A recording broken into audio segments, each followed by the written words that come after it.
wide. And you can see the symbol rate slightly less than the 24 megahertz. These transponders on the satellites are basically 24 megahertz units, and so they slide the carrier frequencies in 24 megahertz slots. And so if you have several hundred TV channels on your DirecTV system, that's how it's happening, about maybe 4 to 16 or so on each of these slots in between the 12.2 gigahertz and 12.7 gigahertz. How do they get up there to begin with? Well, they send them up in the band from 17.3 to 17.8 gigahertz. So QAM used there also. Now, increasingly, we're starting to see HDTV, digital TV being broadcast either on cable systems or over the terrestrial airwaves themselves. That's also QAM. 1 over T here is 5 megahertz. They send 16 square QAM, so that's what, B equal 4.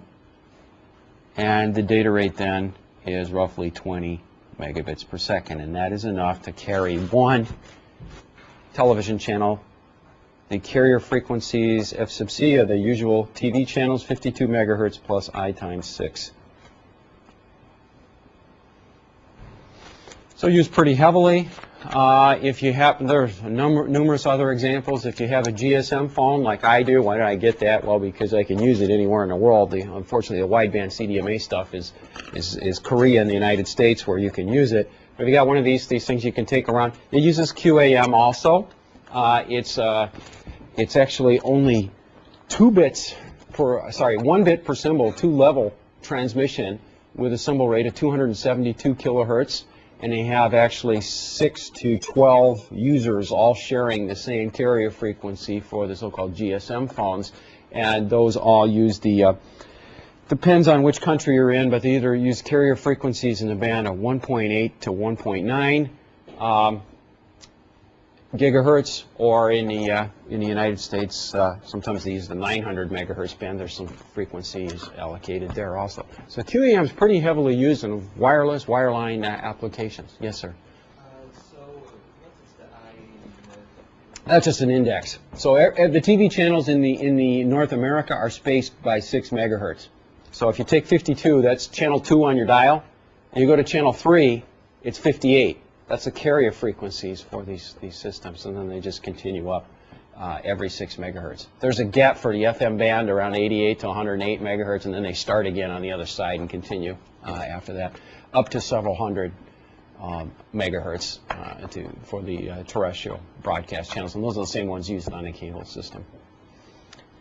Okay, what I would like to do is, TV, if you could kind of roll this tape. Now, we may fast forward over a few things. I'll caution you on this tape. They have some concepts. They talk about some things that are a little more advanced than you've seen yet. We may touch on these later, but you get a basic idea of some of these systems. You're going to see on oscilloscopes, they plot on the vertical axis the voltage for a QAM signal from the cosine dimension, and then they plot the symbol value, or the voltage, if you will, for the sine dimension on the vertical axis, and they look at various types of channels and what the points look like when the signal is kind of noisy and when it's not noisy and such, so you get an idea of that. So TV, if you can try to give it a try there to roll the VCR tape, we'll let this happen. They have some advertisement for themselves too, so you know, if you guys want, anyone's interested in the job there, they'll have plenty on that also.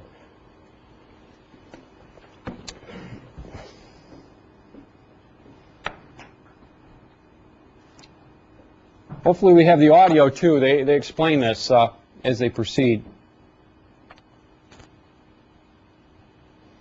I'll try to explain. This is clearly a QAM signal they're showing down at the bottom there. That's the modulated output. It's spectrum on a spectrum analyzer, and I think they're. The pulse response and the transfer function aren't too interesting, and they converge to basically static values. There is no time variation in the propagation in this case. We're now going to repeat the whole thing. You've seen this before, but now we're going to use a faster value of mu, the adaptation constant, and you'll see how quickly this system can acquire in its normal mode of operation. Actually, we hit this midstream, but it's okay. We're going to still get some interesting things here.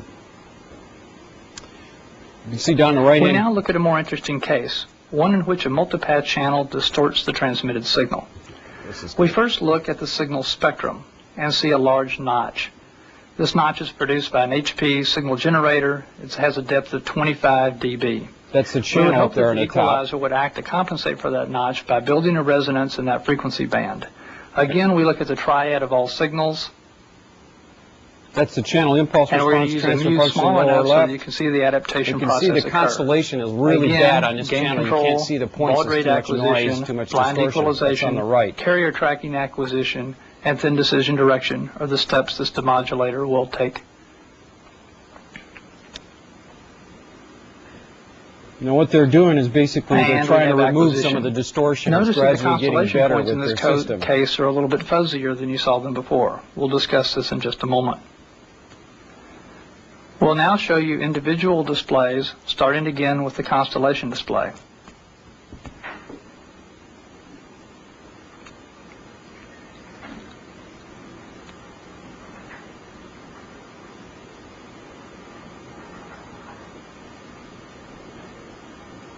There we go. That's a bad We begin channel. at the beginning with AGC, baud rate acquisition, blind equalization. We see the rings form so quickly, carrier tracking, and now we've converged. As noted before, the convergent situation is fuzzier than before. This stems from the fact that even with the 64-tap equalizer, we're not able to fully equalize the effects of the propagation channel. The unequalized signal basically forms additional noise that we perceive as constellation variance. We now look at the pulse response, and we're now going to turn on the equalizer once again. We see in this case the impulse response of the convergent solution is much more interesting in the previous undistorted case. We also see that the frequency response or transfer function basically forms a resonance where the notch occurred in the propagation channel. Since the propagation is still time invariant, so also is the frequency response and impulse response of the convergent solution. We now want to make the problem even more complicated. We're going to examine the case of time-varying multipath distortion. In this case, we're going to use the same HP signal generator, and we're going to sweep that 25 dB notch through the band of the signal every 4 seconds. So this is maybe car Equalizer phone example here where the adaptivity is channel's required changing in this as you case move. for 2 reasons. First, to acquire the channel's initial condition, and then to track its variation. Notice the notch sweeping through every 4 seconds.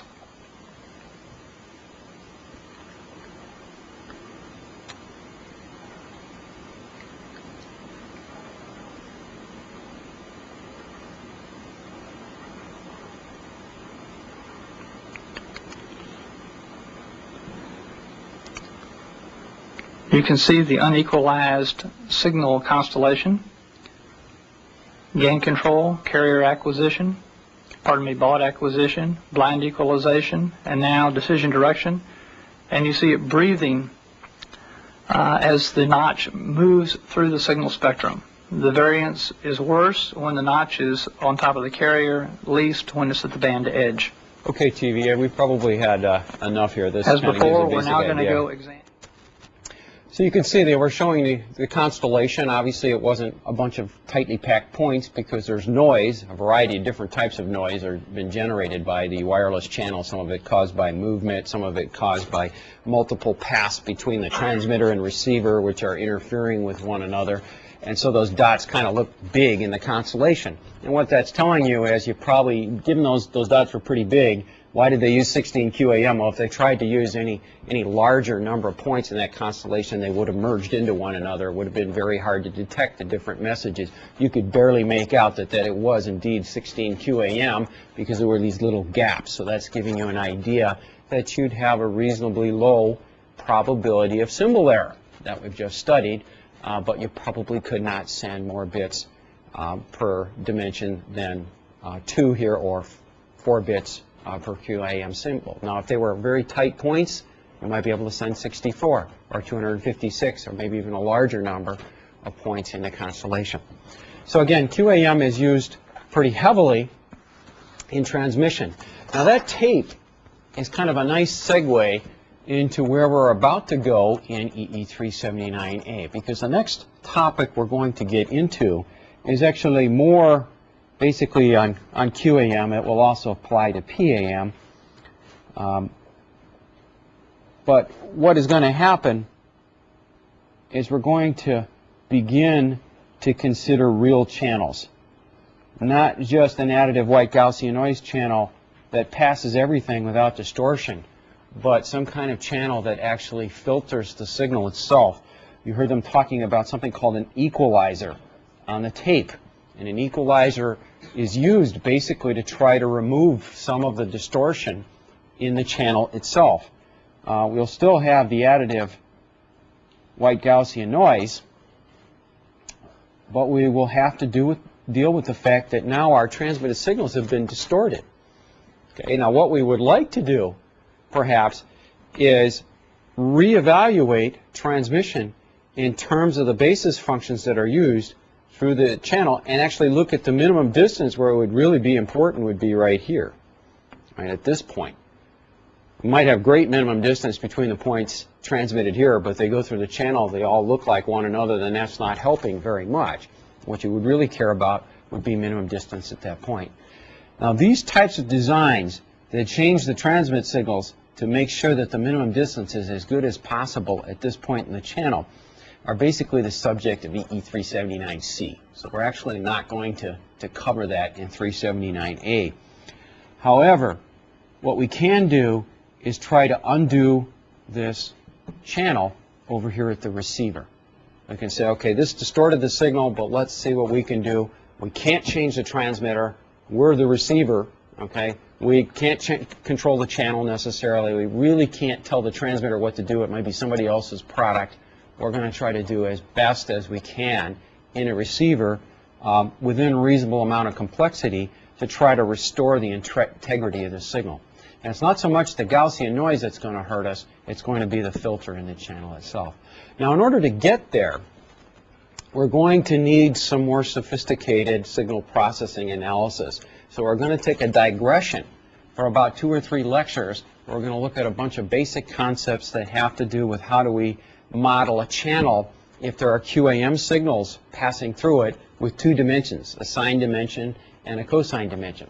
And what's going to happen is we're basically going to get a complex version of the channel and a complex version of the input. Complex meaning real and imaginary, not the opposite of easy complex, but real and imaginary parts to everything. So we're going to learn to model the channel with complex functions, which are essentially going to be a generalization of the phasor analysis that you saw in basic circuit theory to essentially time-modulated functions. This is called baseband analysis, and that's all that Chapter 2 is about, is this modeling. How do we take the systems we saw in Chapter 1 and kind of model them as complex signals?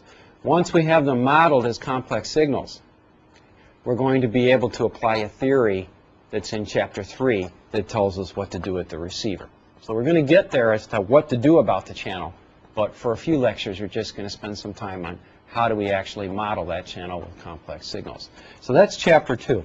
Before I actually get into the first 2 subjects, which are topics C and D today on passband signals and passband channels, what I'd like to do is finish up topic B for today with the gap, which is kind of a nice approximation that designers use heavily in transmission systems with both PAM and QAM.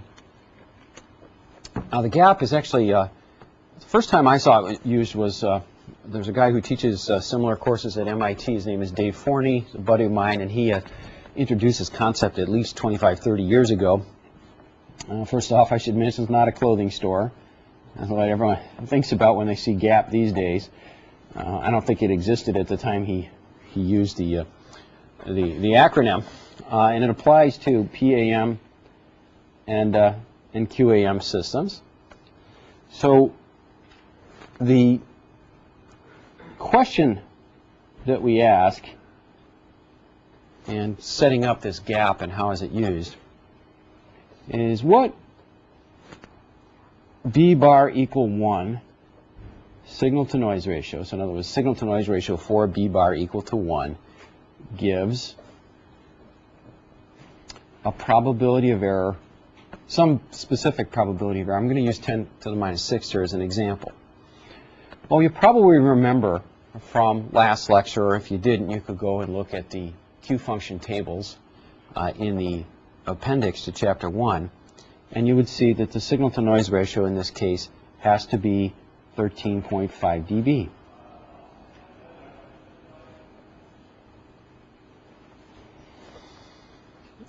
Now, we also saw that if we went to B bar greater or equal than 1, which is the only range that this gap approximation basically works, is we would multiply this function by 3 over 2 to the 2 B bar minus 1. That was actually the square root of this whole thing, but if we have the square root there, we take 20 log. If we don't have the square root, we take 10 log to get decibels. So this entire argument here needs to be 13.5 dB to get 10 to the minus 6th error rate. All right, well, this being equal to 13.5 dB, okay, is kind of an interesting expression because I could actually rewrite this expression with some algebra.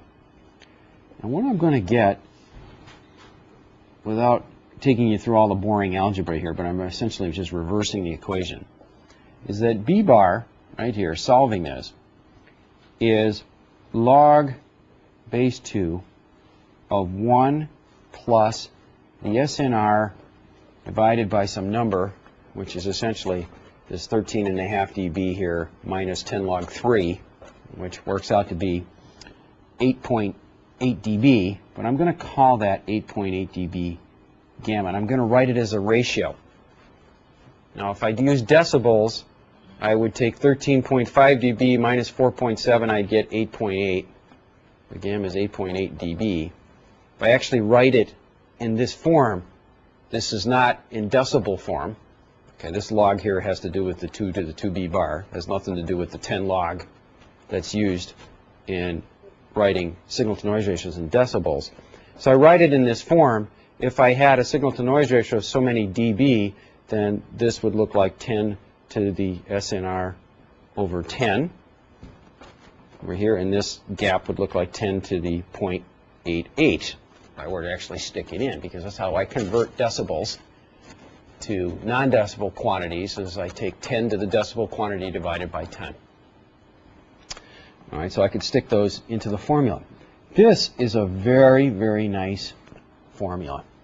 Okay, very easy to use, and it works for PAM and QAM. It pretty much works for the cross constellations also. You remember we had this tiny 31 over 32 here. We're ignoring that. We say, oh, that's close enough to 1 for this approximation to hold. So if I know the signal-to-noise ratio, and I know a gap that's going to be associated with a given probability of error, I have a nice expression that pretty much works for almost any constellation size in PAM and QAM, namely any constellation that has 1 bit per dimension or more. I have this nice formula here that I can use to get the number of bits per dimension. And this is the gap approximation. Now, what happens if I use a different probability of error here, like 10 to the minus 7th?